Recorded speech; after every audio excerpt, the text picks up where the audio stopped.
Water is truly an issue, and via that we are putting it via that conference and via the activity which starts with the Hungarian presidency informal council. We are putting it quite in the center of our attention.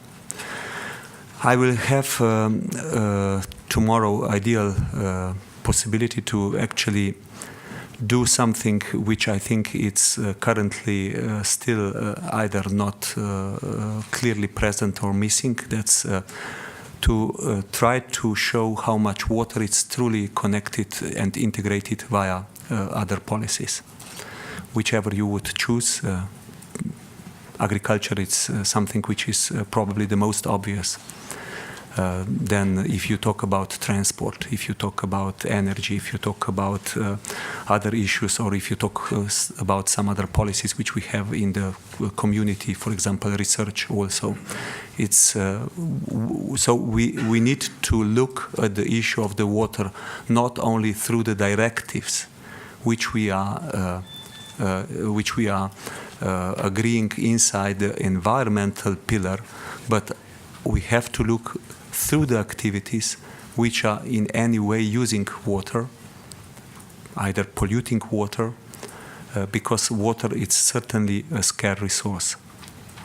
When I was still a student of economy, that was 35 years ago, I was taught that there are free commodities, that are commodities without price.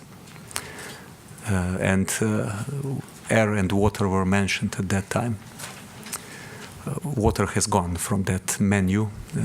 I'm afraid that even air, it's something where, at least if we talk about clean air, it's something which we have not in all the places in the quantities which we would like.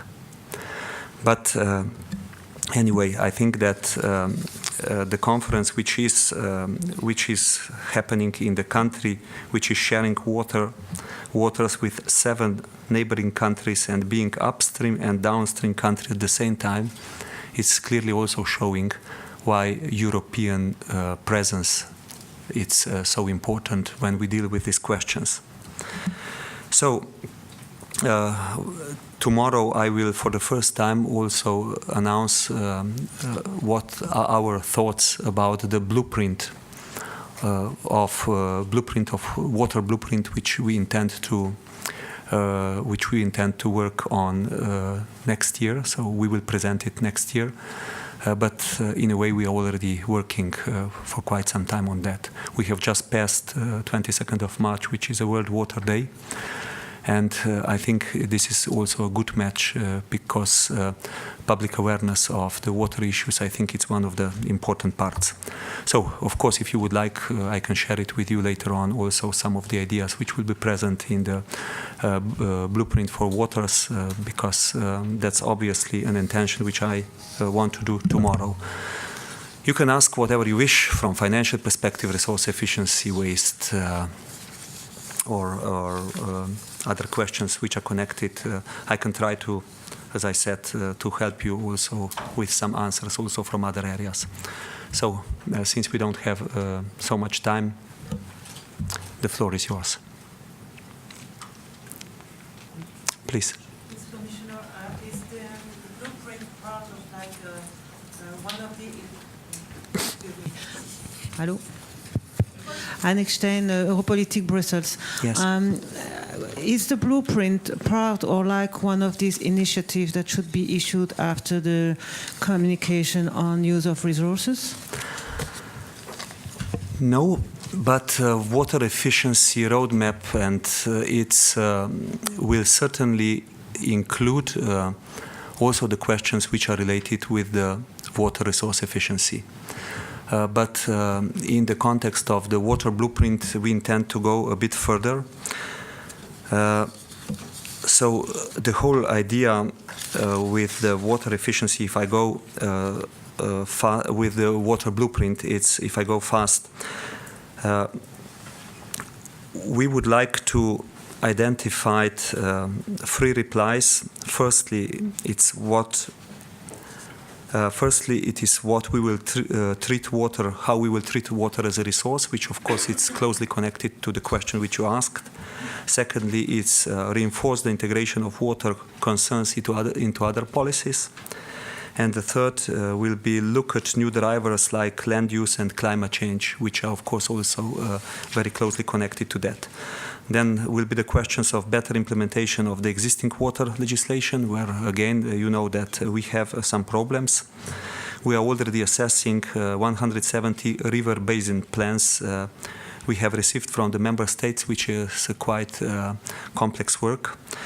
We will also conduct a fitness check that will look beyond this directive. We are looking at the gaps in the current policy. We will review our communication on water scarcity and droughts from 2007. We are now carrying out also assessment of the vulnerability of the water resources, some ideas on which we want to focus. First, a consistent approach for the internalization of the costs. Second, try to identify main financial, technological, organizational, sociological barriers to innovation. Third, focus on land management, which is, if you would look to the report from the European Agency, soil report, status of environment report, this land management and water management are there underlined as two major issues on which we should pay attention. Fourthly, it's the question of water efficiency, again to mention that this will be of course closely connected to the roadmap. And finally, Blueprint will need to address also global aspects of water policy in the context of connection with the Millennium Development Goals, how we can contribute to addressing the potential 40% shortage in developing countries by 2030, and so on. All these actions will need to build on a solid governance system and on a sound knowledge base for the water policy making. So, to put it simple, this blueprint is a huge undertaking through which we don't want to address the review of the Water Framework Directive, because for that it's simply too soon. We know that Water Framework Directive is asking that the good status of water is still 2015, and probably we will be in a position to evaluate that somewhere till 2017. And I think it's simply premature that we would go that direction. But what we want to do is simply go beyond legislation logic and work on the logic which I have just described. This integration concept and pricing of waters and all the things which are fundamental for the future water questions. It was a bit longer, but that is in essence the blueprint. Hello. Yes, please, yeah. Potocnik. Yes. I come from a little town that was put on fire 400 years ago by our neighbors in the other town because of the water. Yeah. In Spain, in the south of Europe, the problems of the water are not the same than in the north. Yes. How will be a common legal framework in Europe if the differences are that important? Yeah. No, we are aware of the question that that there are differences in the member states, huge differences. For example, in some of European countries, it goes even so far that around 80% of the water resources used by the agriculture. Because, of course, of the scarcity of the resource and because of the need that one would have agriculture developed in that part. But as you said, yes, clearly we can't have the same answers for everybody and for everything. But there are certainly some communalities on which we can work, where we can try to find proper answers.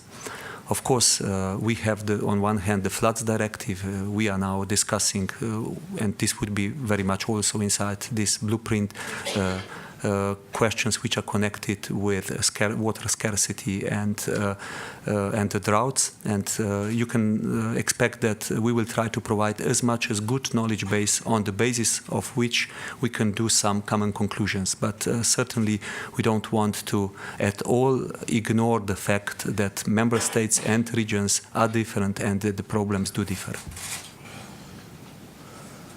Yes, please. Hello, I'm Yannis Andritzopoulos from Tanea newspaper, Athens, Greece. I would like to ask you if you think that the financial crisis issue that currently the European Union deals with actually make the European Union itself neglect issues like the climate change and water, which of course are very important, like gives less interest to them or less funding. Yeah. I would not say that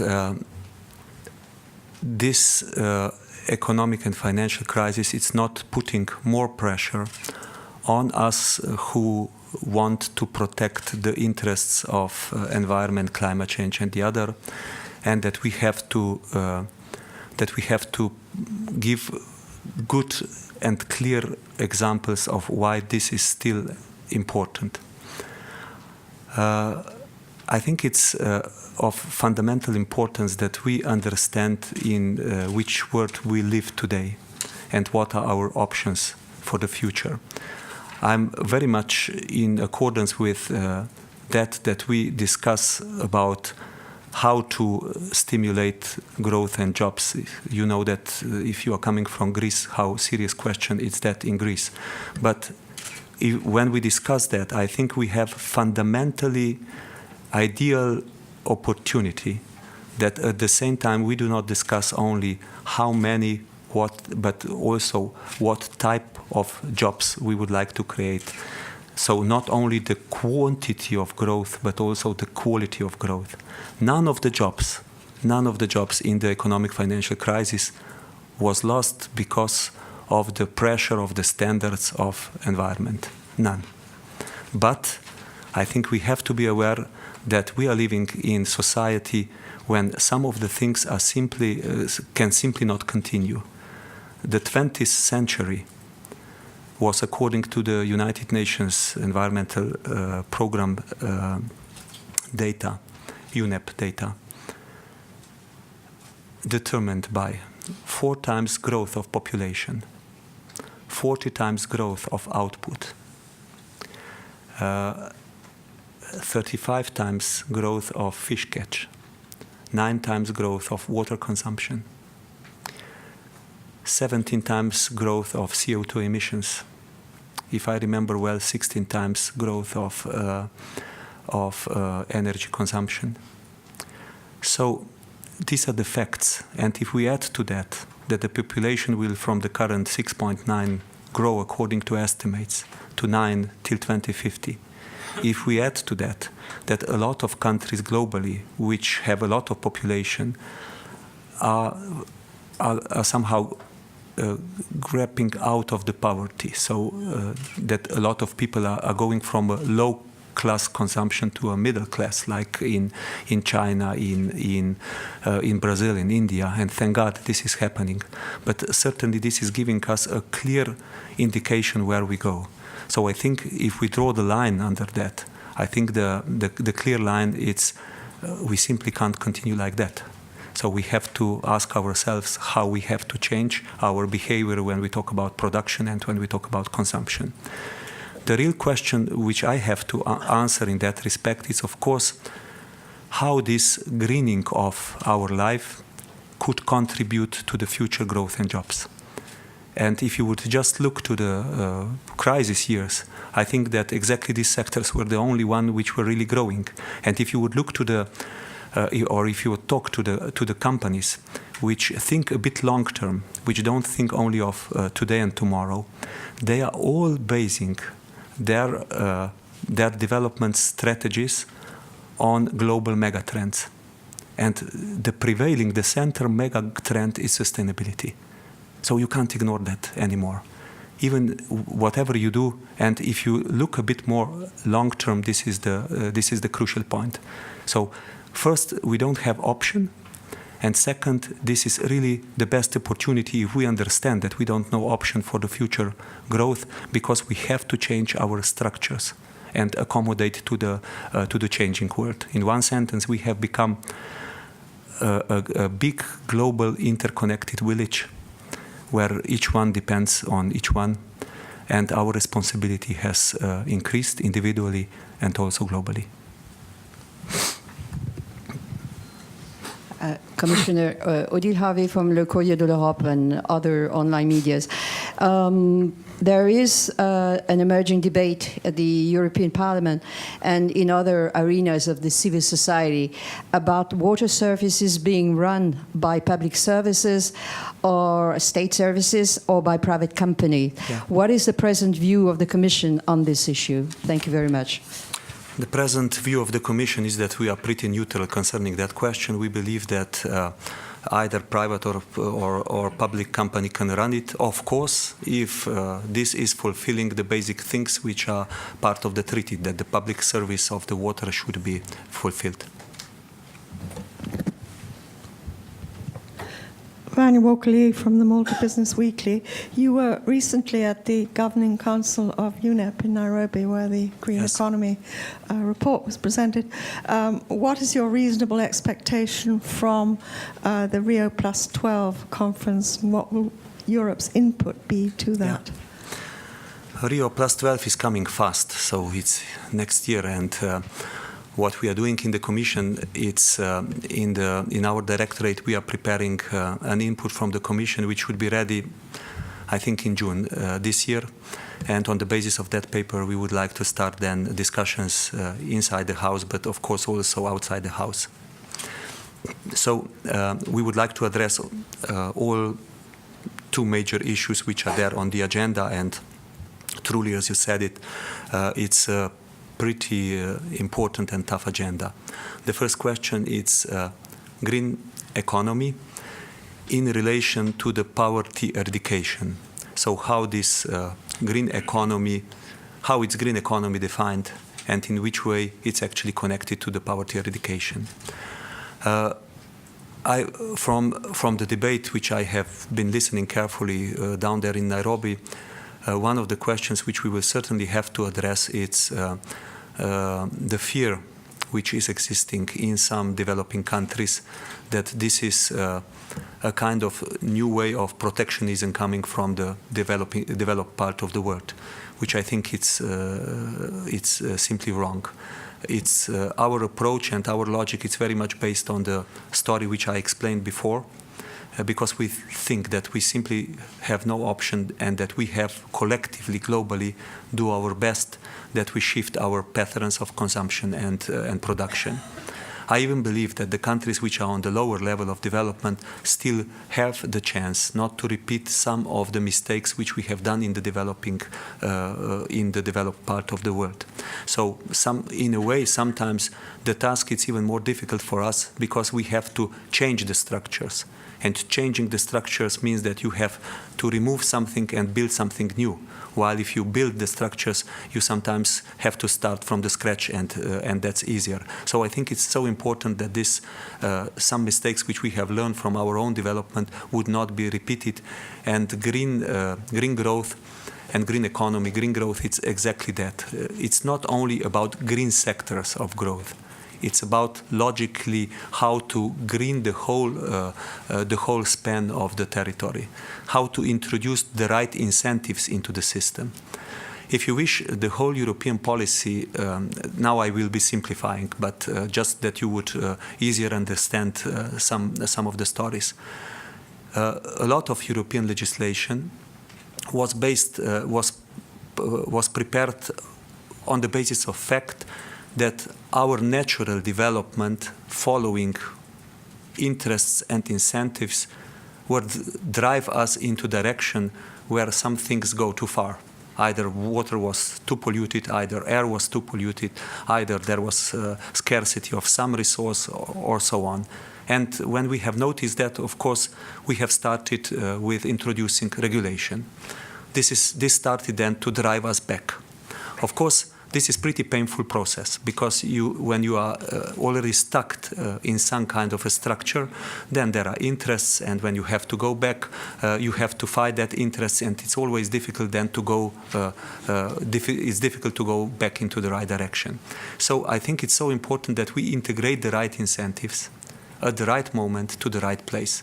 If we talk about industrial policy, agriculture, fisheries policy, and so on, it's fundamental that environmental concerns are there at the beginning. I'm firmly convinced that environmental ministers or commissioners have to understand and also support, for example, the growth and jobs agenda. But on the other hand, our economic ministers, financial ministers would need to understand in which world we are living and try to support also the policies which we are leading. So this integration agenda, I think it's much better because it's trying to prevent, not to cure some things where the things went too far. And that's a bit connected with this green growth and also the story, I think, where we have to be convincing also when we are talking to the developing world. Another topic which will be on the agenda will be the topic which is connected to the global governance. We all know, countries basically agree globally that we would need to strengthen global governance because we see that from the challenges which we have to address, that we do not have enough strong global weapons to address them. So we have a lot of conventions, some of them very successful. We have UNEP, which is a very good and efficient institution, but we have European view. It's that we would actually need to strengthen UNEP in something like an agency for WHO or ILO for labor, which we currently don't have. The views of global partners are not converging about what would be the best way ahead. But the best way ahead, where we all agree, is that we need to strengthen that. So basically, I think that we have to do utmost possible that we would come closer to how we would agree that we strengthen this global governance, because having that on the Rio+20 agenda is a unique chance. I am not sure that we would soon after Rio+20 have such kind of chance to strengthen global governance, but the need to do that, it's there and it's high. Mr. Commissioner, yes. My name is Darius Galiauskas. I'm from news agency Baltic News Service, and Belarus has a plan to build a nuclear power plant near the border of Lithuania, 30 kilometers, and so the border of European Union. Yes. And the water of river that flows into Lithuania is to be used for cooling this nuclear power plant. And Lithuania says that the environmental assessment is not satisfying. Is there a way that the Union can require Belarus or put some pressure, if necessary, to Belarus so that this nuclear power plant would be built according to all the environmental safety regulations? Yeah. First of all, for the European Union member states, the rules are clear. So when you build that kind or similar kind of installations or whatever which is listed in the annex, this has to go via environmental impact assessment, which, by the way, it's guaranteeing you two things. That the rules of transparency, that environmental assessment has to be done by an independent institution there. Of course, it has to be provided by the one who is actually doing the investment, and then the actual government has to check it, either it's complying with the standards which are prescribed for such kind of impact assessments. And the second part, which is important, it's this transparency which I mentioned. Why? Transparency is important, that anybody around could look into the data and see either this is, if something it's not if something could be challenged, that it could be challenged in front of the court or wherever. Somebody could also send a complaint to the Commission. That's also possible. So this is the rule which we have in European Union and on which we work. Of course, this environmental impact assessment directive is based on the global convention. So I don't know exactly how it's in the case of the country which you mentioned, but basically countries would need to, if they have subscribed to the convention, they would need to follow the rules of the convention. I would need to look also to the question how it is, how is that dealt with the neighboring countries. But fundamentally, for me, the answer would be pretty simple. Listen, each country is doing should do that because of their own citizens, because it's in their own interest that in front of their courtyard the things would be safe. What is we have had or we have currently the best example, which is giving us more than enough data that safety standards and this kind of environmental impact assessments are more than needed if you want to feel safe in your own country with your own power plants. I think that's more than obvious. Yes. Commissioner, my name is Georgi Zhech from Dnevnik Daily, Bulgaria. I have one very specific question which is not related with water. Yes. Is the Commission going to finance, to support the project for integrated waste processing facility in Bulgaria? You mean Sofia Waste? Yes, you know this project has been delayed several times. Yes. This is of course part which is not directly connected with my portfolio. It's connected with Regio because they are the ones who are handling that funds. But of course they are doing that also in coordination with us because these questions are important from the environmental side of view. I think, as much as I understand, there was not the question either these funds should be used from European cohesion policy. It's really the question how all the criteria which we have inside that would be fulfilled. So also when we are talking now about this questions which would need to be arranged with the European Investment Bank, I think it's connected with the same question, how to fulfill all the criteria. But certainly we would like to help your country, through the solidarity funds, that it would settle the question, which is pretty critical when we talk about Sofia Waste. Just to follow up, is there an option that we lose this money? Listen, theoretically, for any project anywhere in Europe, it's that option, and even more when the money is used. Theoretically, the money can be sent back to the European budget if something is wrong. That is theoretical answer, but I think that we should not guess at this moment. What we should all do together, Bulgarian authorities and Commission, to find the solutions that this money will be efficiently used and that it would solve the problem, which basically it's the problem of Bulgaria as such, of Sofia, but it's also the problem of the breach of European legislation. Hello. Hello, this is Antonio Di Bartolomeo, Radio Radicale from Italy. I have three short questions. One about nuclear plant again, because we don't have nuclear plants, but we are surrounded, except for Austria, by nuclear plants. Some of them were even built in '60s. What is the position of the European Commission about their security after the incident in Fukushima? And then how the process of waste in Campania region is going with the Commission, because you were complaining about it a few months ago.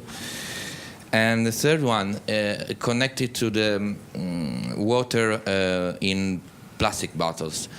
We drink, in our country, drink a lot of water in plastic bottles, which is even 1 liter or 1.5 liters, which is a big waste of plastic, which is a big waste of transportation cost and CO2 and etc. Does Commission think that something can be done to at least make this cost lower, like forcing, for example, to produce big bottles, at least 2 liters or something like that, without too much damaging the market? Thank you. Yeah, the last part of the sentence, it's also important, yes. No, if I start with the nuclear. Yes. By the way, I'm in Italy visiting Italy on Monday and Tuesday, so basically, you will repeat it then. Each country, including Italy, Slovenia, or Austria, or any other country, is autonomously deciding on its energy mix. That's an agreement which we have in Europe. So nobody, Commission definitely cannot prescribe any of the country to use or not use that energy, atomic energy or any other energy. So, but what it's our common concern, it's of course the safety. And that's why we have agreed, not so lately, on so-called European Union Directive on Nuclear Safety, which should be transposed into the member states' legislation till 22nd July this year. So this EU Directive on Nuclear Safety makes the safety standards of International Atomic Energy Agency partially legally binding and enforceable in European Union. It ensures that International Atomic Energy Agency will be implemented through the EU. According to these safety standards, each nuclear site must have on-site emergency plans to protect worker, general public, and the environment. As I said, they have to transpose it till July. So we do consider that this is an important issue. One thing which also my colleague Günther Oettinger underlined, its potential stress test will be conducted on European nuclear power plants in view of avoiding harmful impacts on the health of citizens and on our environment. So, Commission cannot dictate any of your neighbors what type of energy they should use. What we can, it's of course try and look that collectively we improve the standards which we are using, especially from the safety point of view. And again, here we have to be aware that at the end of the day, the monitoring of these standards, it's in the hands of the member states and finally, of course, of the International Atomic Energy Agency. So I think it's, I can tell you from my own experience, because I was heading negotiations for Slovenian accession to the European Union, and we have one nuclear power plant, Krško. And during that time, we have had quite long discussions, and we needed to prove with additional analysis tests that the nuclear power plant, which is by the way Western type built, it's really safe. So I think that would be the answer to your question. I could repeat the same thing as I said to the colleague there from of the question of the neighboring countries. At the end of the day, I think each country should be smart enough not to have any kind of shortcuts when we talk about the safety of this type of installations. The second question was about Campania waste. Campania waste is a serious problem. I don't know exactly the latest overview. I think we have got the management plans from the Campania authorities, which we are evaluating now. But it's not a problem which have a quick fix. So there is a lot of investment needed. There is a lot of good managerial efforts needed, and of course there is a lot of strong political will needed to overcome that issue. So, as you know, we will do everything to help Italy that this issue and these management plans would really become credible, that would really change the situation in practice in Naples, in Campania, because the problem is for the local population. I think it's really great. It's big, and but if we will be forced to go due to the non-compliance, and if we will not see not enough this good managerial and political will behind, we will have no other chance than to refer Italy to the second referral to the court, which of course it's the last resort which we would like to in which we would like to go, but that resort is connected with the lump sum penalty and with the daily penalties. Is there a deadline for? It's not a fixed deadline. What would be at this moment important is to, as soon as possible, agree on a credible plan, management plan, which would give us reassurance that they have really understood that they have to settle the problem.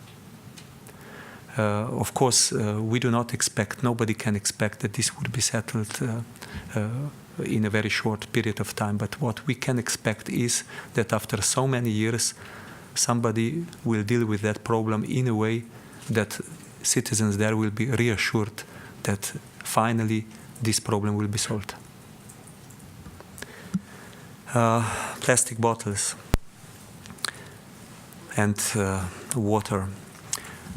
Plastic is one of the problems which we will try to address comprehensively.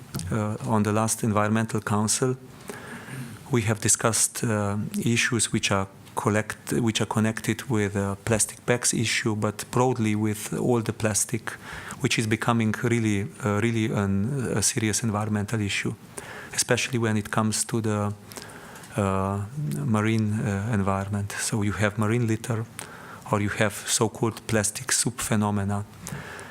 The source of this is predominantly inland. So we have estimates that 80% of the source is actually inland, solid land source, and only 20% is connected to shipping. But as I said, I think that if we look to the data, how much plastic we produce today comparing to some 10, 20 years ago, if we look to the environmental facts of how this is harming the environment, habitats and so on, birds, then we have, I think, no other choice than to look to that problem in a kind of comprehensive way. And I was pleased with a very strong support from the member states on the last council that really we would need to go into this direction. We were in a way pushed that we do that step, and we intend to do it this year.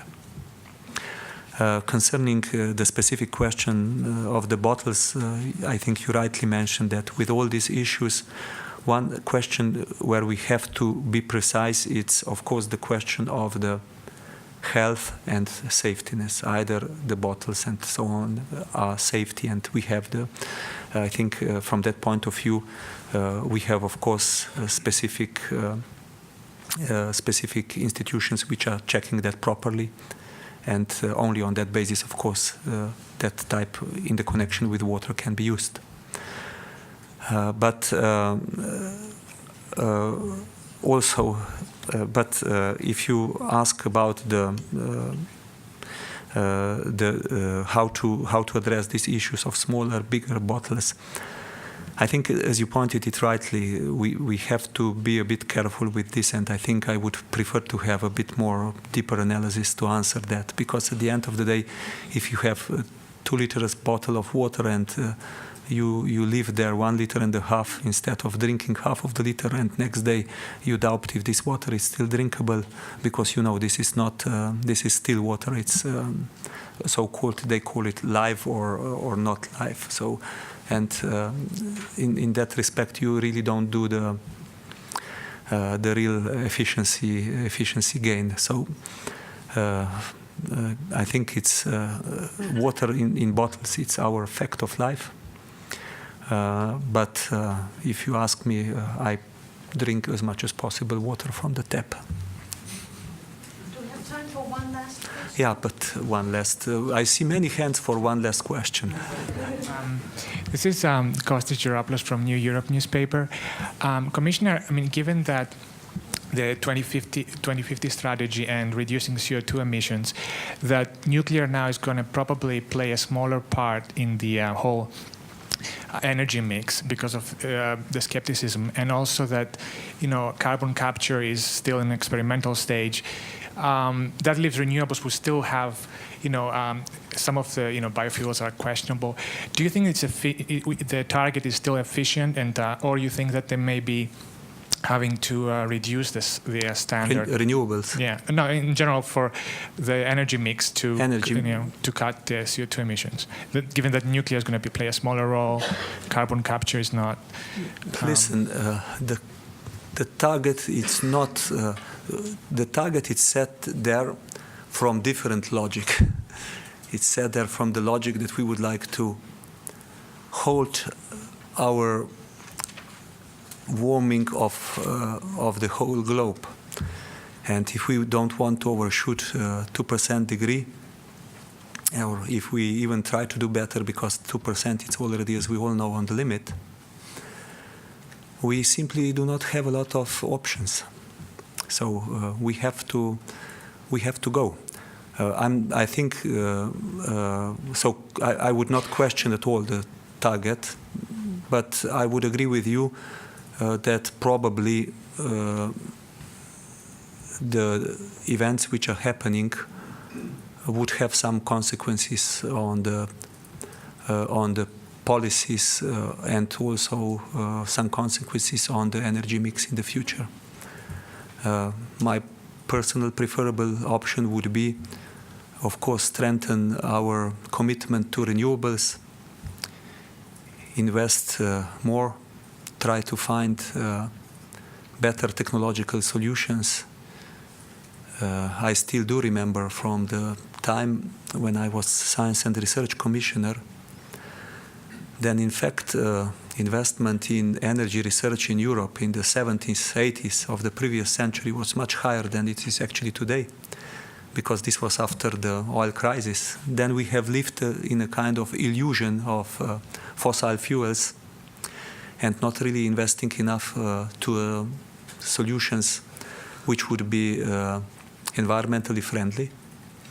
And now we are trapped, if I can use that expression, in a time gap where we would need answers fast, but we don't have them, and where unfortunately we need to provide some transitional arrangements for that period.